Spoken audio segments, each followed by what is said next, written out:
I am writing code for more than 25 years with passion and by choice, and I am pretty good, if not damn good.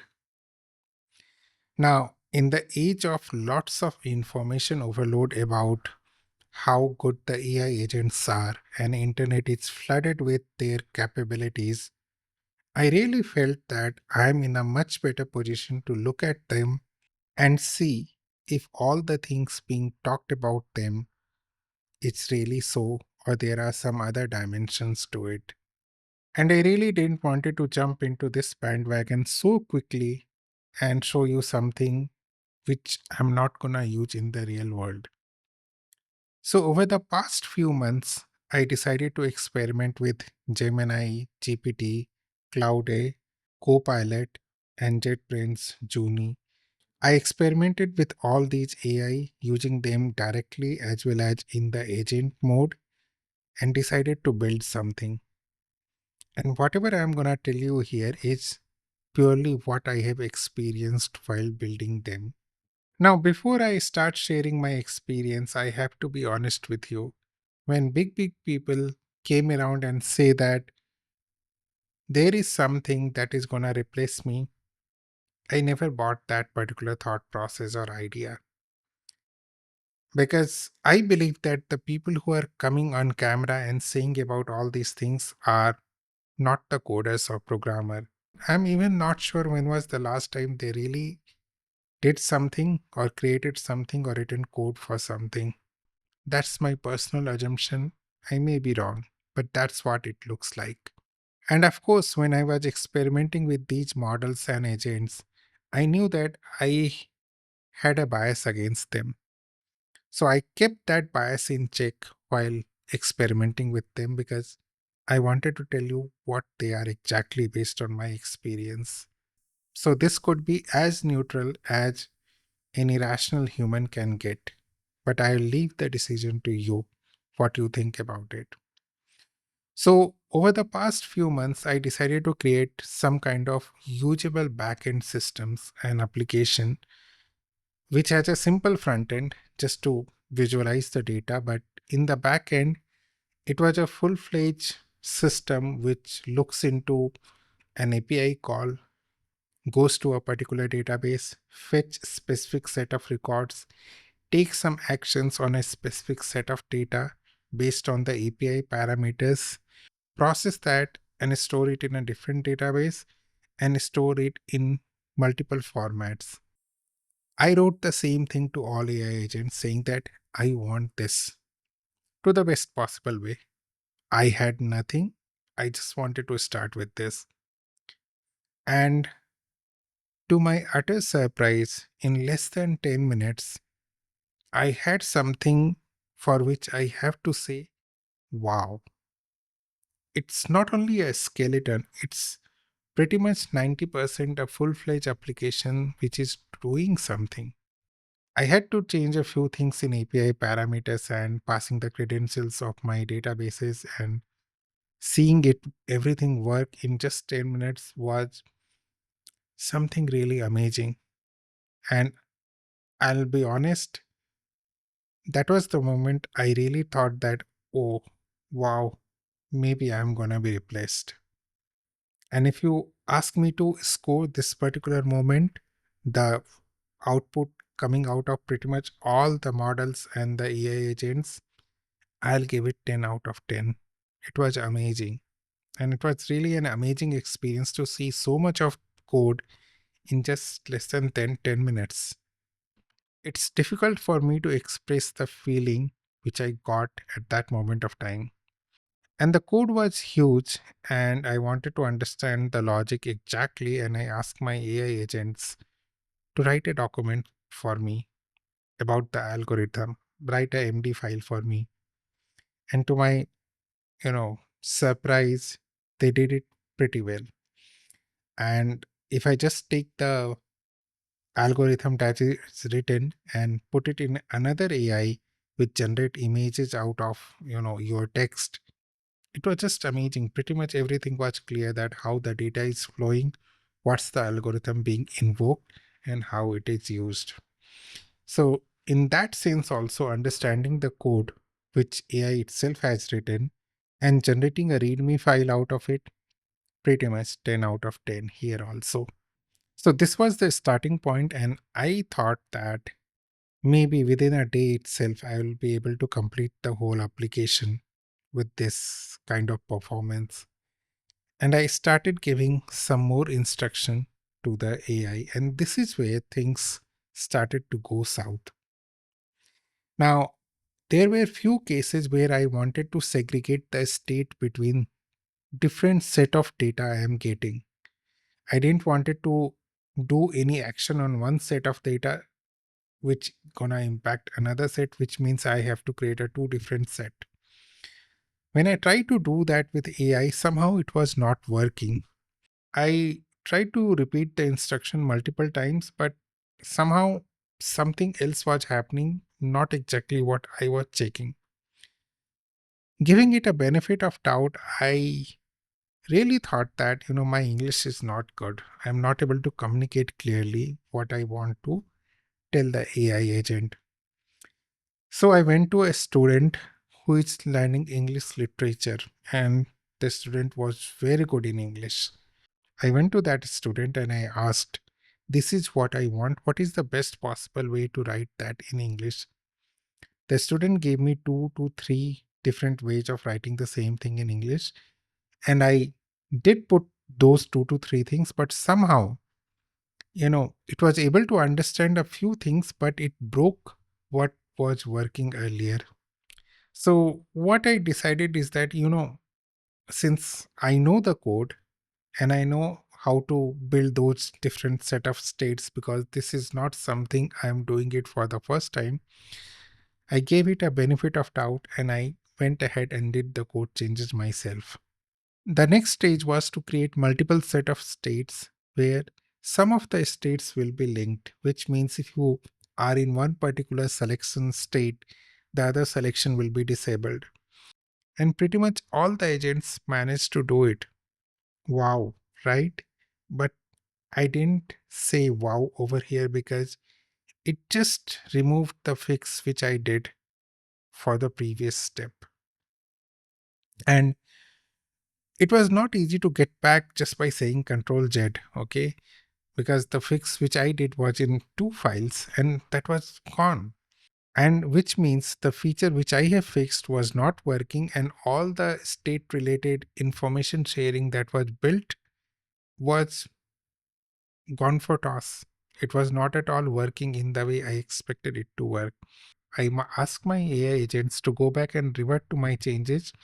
When they did that, which means, they managed to give me back my changes, but with some change. It was not exactly what I did.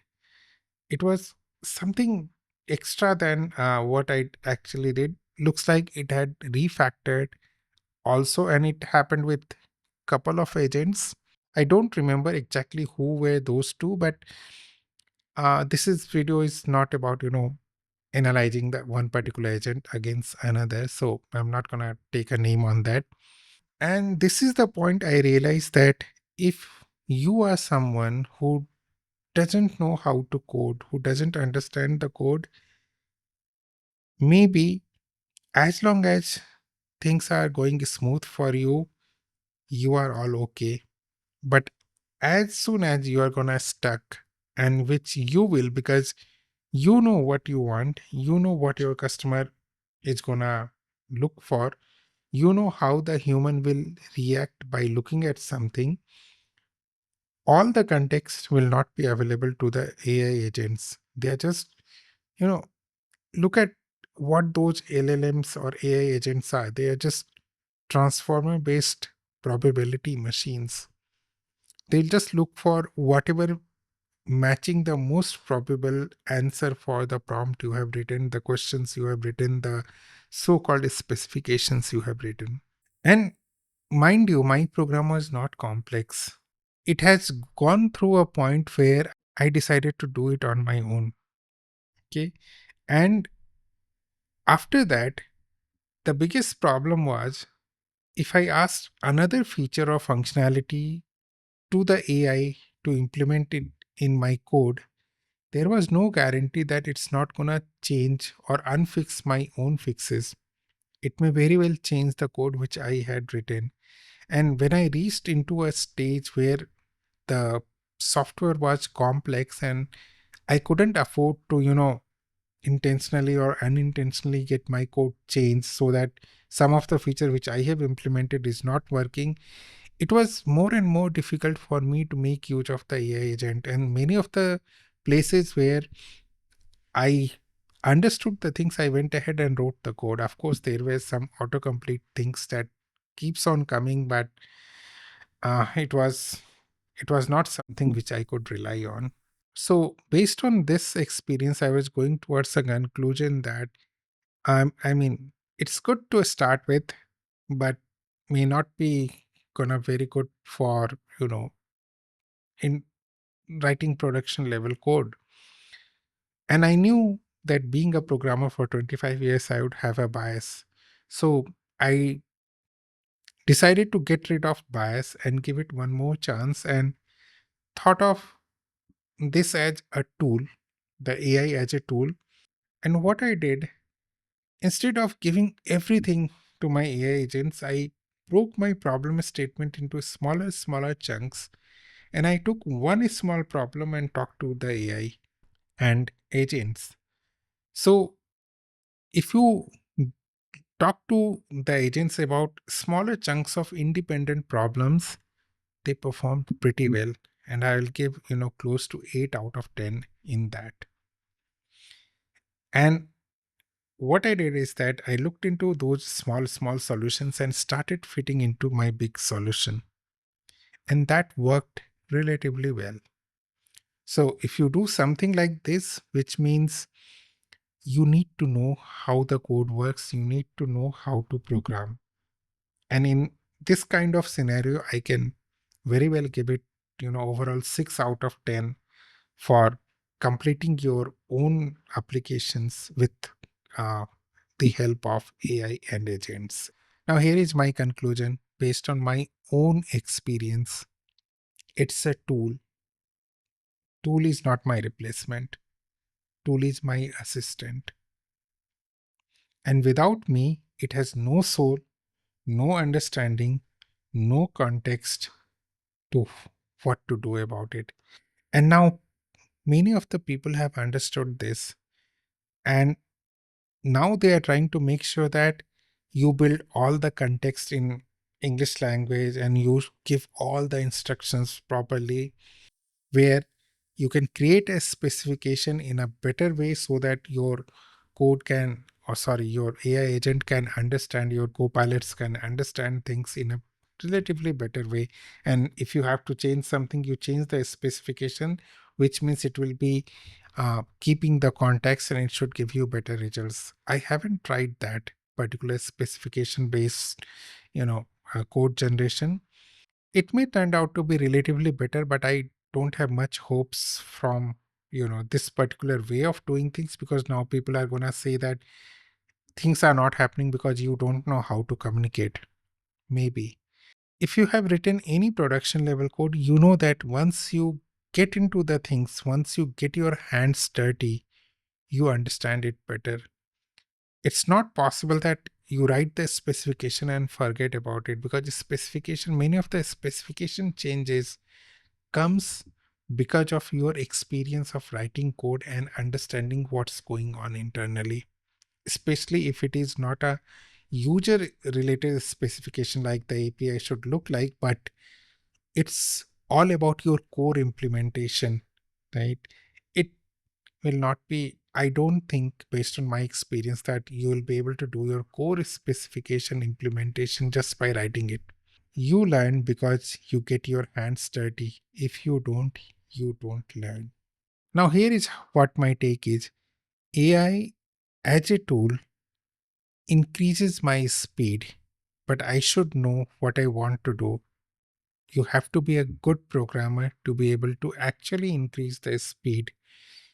Increasing the speed means you can complete your task faster, which means you can do more than what you were doing, which means the job impact may be in terms of number of people, that are required to complete a task. And here is what I think about it: your core knowledge, your understanding of the things, your understanding of very basic things like constructs of a programming languages or data structures are the key to make use of it. And I always give this example: in the cockpit of an airplane, most of the time it's the autopilot does the flying, but you don't put anyone there. You put pilots over there who know how to fly, who goes through training, let's say every 6 months or an year. I don't know what their schedules or the requirement looks like, but I know that they keep on retraining themselves because they are in charge. And at least as of today, I, as a software developer, I am in charge. Thank you for giving me this tool. This actually helped me a lot. This actually speed up the implementation what I do. But you are still my assistant. You are not my replacement. Thank you all. Thanks for watching. We will meet again. Until the next time we meet, good day, goodbye. Take care.